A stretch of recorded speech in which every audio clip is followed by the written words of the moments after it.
What's up everybody, Jason Page here. Welcome back to another light painting video. In this one, I'm going to show you how I created this image right here.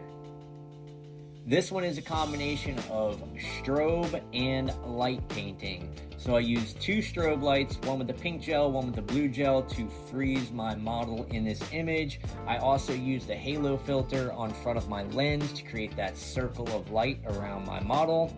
The light painting tool that I used was the white fiber optic from Light Painting Brushes, and then I also used the Soonfire MX66 flashlight to illuminate that fiber optic as well as to backlight my model. Now what gave this image this kind of dreamy effect on top of the halo filter is also I used an aerosol atmosphere to create a smoky effect in the studio when I illuminated my model to give that more dreamy feel to this image.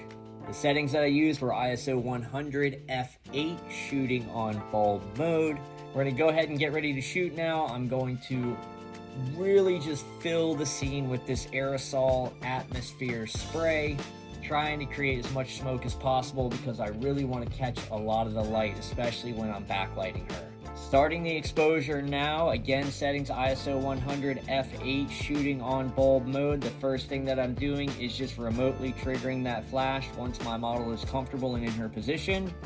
Now I'm bringing in that white fiber optic and bringing down just one big swoosh of light following her body.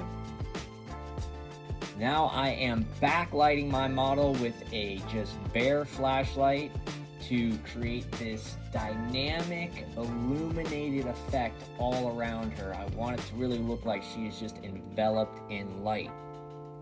Stopping the exposure, and this is what you get.